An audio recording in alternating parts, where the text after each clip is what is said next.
میرے بچوں، میرے ساتھیوں، الحمدللہ آج یوم حسین ہے۔ اس میں مجھے ابھی مفتی صاحب نے، مولانا راشد ممتاز صاحب نے بتایا کہ بچے آپ کے اس بارے میں تھوڑی سی گفتگو سننا چاہتے ہیں، اور میں بھی آپ سے تھوڑی سی بات کرنا چاہتا تھا۔ آپ سب کو آواز آ رہی ہے میری؟ اوپر جو بیٹھے کو آواز آ رہی ہے؟ جی آ رہی ہے؟ نہیں، آواز اوپر نہیں آ رہی، سیٹ پر بیٹھا۔ تو پیارے بچوں، امام علی مقام اور امام حسین علیہ السلام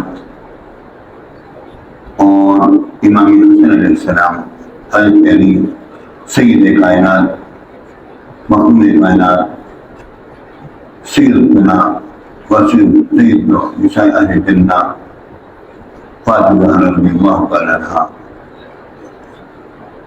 یہ مقدس وہ ہستیاں ہیں کہ جنہیں قرآن مجید میں بھی ایک خاص اہمیت آیت مباہرہ کے اعتبار سے ان کا ذکر کیا گیا۔ اور پیارے بچوں، امام علی مقام امام حسین علیہ السلام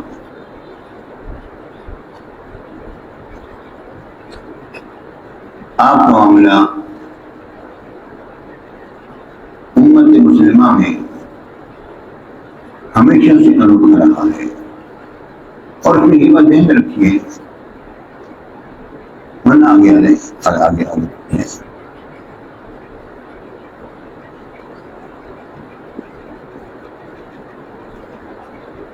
ماشاء اللہ امت مسلمہ میں بہت ہی بدقسمت ہیں وہ لوگ جنہوں نے کہ امام علی مقام امام حسین علیہ السلام کے سامنے یزید کو بھی کھڑا کر دیا۔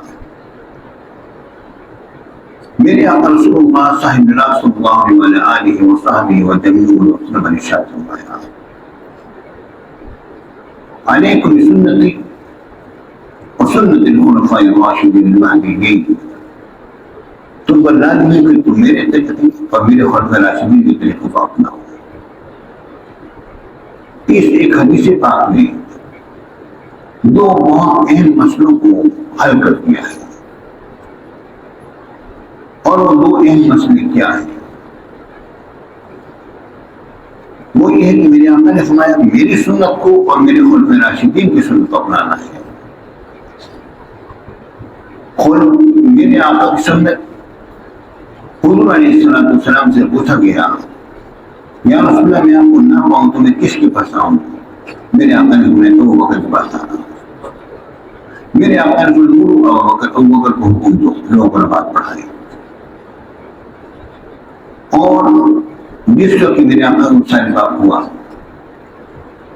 اس کے بعد خلافت راشدہ جو متحقق ہوئی، اس کا پہلا فیصلہ کیا تھا؟ سیدنا عمر بن خطاب رضی اللہ عنہ نے جب سب سے پہلے سیدنا صدیق اکبر رضی اللہ عنہ کے ہاتھ مبارک پر بیعت کر لی، بیعت کر لینے کے بعد جب انہوں نے بیعت کر دی، اب آپ کا خلافت کا تحقق ہو گیا ہے۔ اب اس کی بہادری کے سیدنا ابو بکر صدیق رضی اللہ عنہ نے لوگوں کی بیعت لینا شروع کی، تو خلافت راشدہ کا پہلا کام جو تھا وہ سیدنا صدیق اکبر رضی اللہ عنہ کے ہاتھ مبارک پر بیعت کرنا تھا۔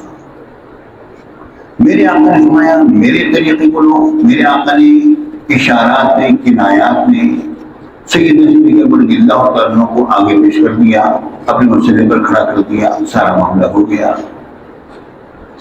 حضرت علی کا لیے فرمایا علی من کنت مولا فعلی مولا، یہ فرمانے علی جو سیدنا صدیق اکبر رضی اللہ عنہ کو خلافت دی گئی اور ان خلافت مسند خلافت پر بٹھایا گیا، جب مسند خلافت پر بٹھایا گیا آپ کو، تو اس موقع پر نہ حضرت علی نے نہ کسی اور نے یہ حدیث پیش نہیں کی کہ حضور علیہ السلام فرمانے علی تھا من کنت مولا و علی مولا، جس کا میں مولا ہوں علی جس کا مولا ہے، خلافت کا حق ہے۔ کسی ایک فرد نے بھی بشمول حیدر کرار مولانا و مولا المسلمین علی بن ابی طالب حیدر کرار کرم اللہ تعالیٰ عنہ کریم، کسی نے بھی اس ایک حدیث پاک کو خلافت علی کے لیے پیش نہیں کیا، وصی علی بنا کر پیش نہیں کیا گیا۔ کوئی ایک تو ایسا ہوتا جو پیش کرتا۔ اس کا مطلب واضح ہے کہ پوری امت صحابہ کرام یہ بات جانتے تھے کہ اس کا مفہوم میرے آقا کا قرب ہے، خلافت نہیں ہے۔ اگر ہوتا کوئی ایک تو بات اٹھاتا ہے تو خود تو بات اٹھاتے نا، سیدھی سی بات۔ لوگ نہیں مانتے نہ مانے، لیکن اپنے ذہن کو بچو، آپ ذرا صحیح راہ پر لے کر آؤ، اور اس کے بعد میرے آقا کو میرے خلفائے راشدین کے طریقے کو اپنانا ہے۔ اب خلافت راشدہ کا پہلا فیصلہ بیعت سیدنا صدیق اکبر ہے، اس کو اپنانا ہے۔ اور خلافت راشدہ کہاں تک چل رہی ہے؟ یہ صرف حضرت علی تک نہیں چلی، یہ امام حسن علیہ السلام تک چل رہی ہے، کیونکہ میرے آقا کا وصال پاک ہوتا ہے ربیع الاول شریف میں 2 یا 5 تاریخ کو ہوتا ہے میرے آقا کا وصال پاک، اور حضور علیہ السلام نے فرمایا میرے بعد خلافت راشدہ 30 سال چلے گی، 30 سال تک خلافت راشدہ چلے گی۔ تو جب رمضان مبارک کی 21 تاریخ آئی، شہادت علی بن ابی طالب حیدر کرار کرم اللہ تعالیٰ عنہ پھر ظہور پذیر ہوئی، اب خلافت راشدہ کے 29 سال اور 6 مہینے پورے ہو چکے ہیں، کیونکہ رمضان مبارک ہے، پھر شوال ہے، ذی قعدہ ہے، ذی الحجہ ہے، محرم ہے، سفر ہے، اور ربیع الاول شریف میں پورے ہوں گے، 6 مہینے رہتے ہیں۔ اب جناب علی یہ خلافت راشدہ جو ہے 29 سال 6 مہینے پوری ہو گئی۔ اس کے بعد امام حسن مجتبی جو کہ میرے آقا کے عظیم شان نواز سے، وہ مسند خلافت میں جگہ ہوئے، اور جب پورے 30 سال ہوئے تو آپ نے اس خلافت کو حضرت معاویہ کے سپرد کر دیا، اور ان کے ہاتھ پر آپ نے باقاعدہ بیعت فرمائی، اور بیعت کا کرنا یہ ہماری کتابوں میں بھی ہے اور دوسروں کی کتابوں میں بھی ہے کہ حضرت امام حسن پاک نے باقاعدہ طور پر یہ چیز کی اور بیعت کر لی، اور آپ نے خلافت سپرد کر دی۔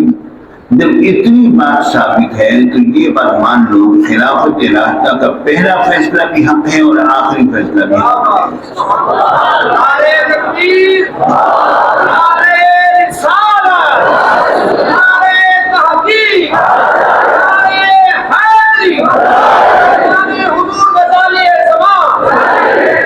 لیکن پیارے بھائی یہ بات نہیں میں رکھو کہ حضرت معاویہ اور حضرت علی کے درمیان کوئی تقابل نہیں ہے۔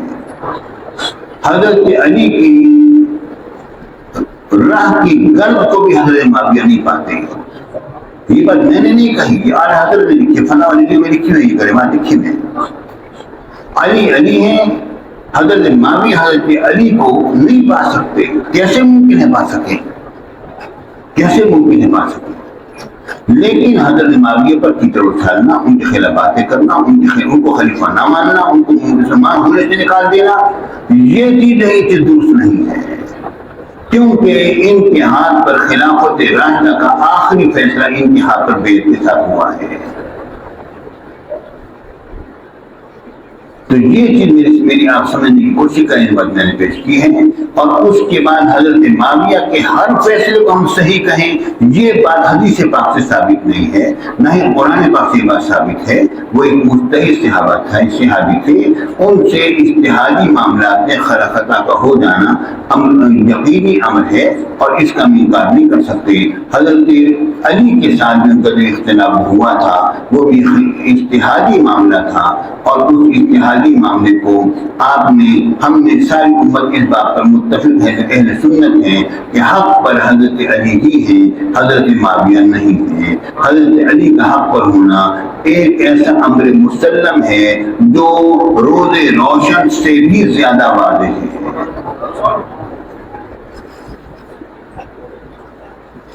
اور یہ چیز آپ سمجھ لو بیٹا۔ اب یہ ہے کہ اس کے بعد امام حسن مجتبی جو ہیں وہ دستبردار ہو گئے خلافت سے۔ کیوں دستبردار نہ ہوتے؟ جتنی خلافت کی ذمہ داری میرے آقا نے ارشاد فرمائی تھی وہ آپ نے کر لی، اس کے بعد جس کی ذمہ داری حضور نے نہیں کی تو میرے آقا نے بھی اس خلافت کو چھوڑ دیا اور میرے آقا نے اس باقی خلافت کی ذمہ داری نہیں اٹھائی۔ مطلب یہ ہے کہ اس میں کچھ ایسے فیصلے ہو سکتے ہیں جو کہ حقیقت اور حق اور ثواب سے ہٹ کر ہوں، لیکن صحابی پر کام و تشریح کرنا وہ درست نہیں ہے۔ خطائی معاملات ہوتے رہتے ہیں، لیکن یہ بات ذہن میں رکھو کہ جو اہل بیت اطہار ہیں، صحابہ کبار ہیں، جو ان کا معاملہ جو ہے وہ تمام باقی صحابہ کرام سے ہٹ کر ہے۔ یہ بات ذہن میں رکھو بیٹا۔ اور یہ کہ حضرت امام حسین علیہ السلام وہ تو امام حسین ہیں، آپ کا فیصلہ سبحان اللہ، آپ کا نکلنا، آپ کا کوچ کرنا، آپ کا آنا، در حقیقت جس وقت کے آخری جملے میں کہہ دوں جب کہ آپ میدان کرب و بلا میں تھے تو آپ نے اپنے چچا جان بھائیوں سے سب سے بات فرمائی تھی کہ تم دیکھ لو تمہارا کیا ارادہ ہے، میں جو گھر میں جانا چاہے میں اس کو اجازت دیتا ہوں، جو لوٹنا چاہے اس کو لوٹنے کی اجازت ہے، دشمن میرے خون کا پیاسا ہوا کھڑا ہے۔ اور اس وقت آپ کے چچا جادوں نے اور آپ کے خاندان کے لوگوں نے کیا کہا؟ انہوں نے کہا ہم اپنے سردار کے ساتھ نکلے تھے، اپنے آقا کے ساتھ نکلے تھے، کیسے ممکن ہے کہ ہم کہیں طرح چھوڑ کے چلے جائیں؟ جو معاملہ آپ کے ساتھ ہوگا وہ سارا معاملہ ہم اپنے ساتھ قبول کرتے ہیں اور ہم اپنے آپ کو آپ کے ساتھ پیش کرتے ہیں، جو ہمارے آپ کے ساتھ ہوگا ہمارے ساتھ بھی وہ ہوگا، ہم آپ کو تنہا چھوڑ کر نہیں جائیں گے۔ امام حسین علیہ السلام کے بارے میں اتنی بات کافی ہے کہ میرے آقا نے فرمایا حسن اور حسین ہیں سید سردار ہیں تمام جنتی جوانوں کے۔ پیارے بھائیوں یہ بات ذہن میں رکھو کہ سردار پر تان کبھی نہیں ہوتی ہے، جو سردار پر تان کرے لشکری ہو کر تو اس کو اس لشکر سے نکال دیا جاتا ہے اور اس کو در بدر کر دیا جاتا ہے۔ اس لیے لشکر کے سردار پر تان کرنے والا جو ہے اس کو حق نہیں پہنچتا ہے کہ لشکر میں رہے، وہ کالی بھیڑ ہوتی ہے، وہ سیاہ دل لوگ ہوتے ہیں جو لشکر میں شامل ہو کر اسی کی جڑوں کو کاٹیں، اور انہی میں ایک یزید ملعون نکلا جس نے یہ حرکت کی اور ساری امت اس پر اجماعی طور پر لعنت بھیجتی ہی بھیجتی ہے کہ اجتماعی طور کا مطلب یہ ہے کہ تمام لوگ اس پر جو ہے وہ شخصی کے مقابلے میں نے اجتماعی کہا ہے، یعنی مطلب اس پر لعنت بھیجی جاتی ہے اور کوئی شبہ نہیں وہ اسی لعنت کا ہی مستحق ہے جو اس نے کیا۔ امام علی مقام امام حسین علیہ السلام آپ کا مرتبہ آج بھی ہے کل بھی تھا، اور اس بارے میں حضور غوث اعظم کا فرمانے والی جب آپ منصب شہادت پر فائز فرمائے گئے تو رب العالمین نے آپ کو خلفائے راشدین شہداء میں شامل کر لیا۔ مطلب یہ ہے کہ سیدنا صدیق اکبر کے علاوہ حضرت عمر بن خطاب شہید ہوئے، حضرت عثمان غنی، حضرت علی شہید ہوئے، اور امام حسن مجتبیٰ جو ہیں ان کو بھی شہادت صدق نصیب ہوئی۔ تو رب العالمین نے شہدائے نے خلفائے راشدین شہداء کی سب میں شامل کر لیا، ان کے ساتھ لا کے کھڑا کر دیا۔ آپ انہی کے درخشندہ ستارے ہیں اور وہ خوش نصیب ہے جو کہ امام حسین علیہ السلام سے محبت کرتا ہے، اور کسی کے قاتل سے محبت کرنا جو اس مقتول سے محبت کرنے کا منافی ہوتا ہے۔ اور ہماری کتابوں میں بات لکھی بھی ہے کہ آپ کی شہادت جو ہے وہ یزید کے حکم کی بنا پر ہوئی تھی، اس بنا پر یزید کی جس کی دل میں گنجائش ہے اللہ تعالیٰ ہمیں اس سے بچائے اور اس کے شر کو اسے امت مسلمہ کو بچائے۔ اللہ تعالیٰ ہم سب پر فضل و کرم فرمائے۔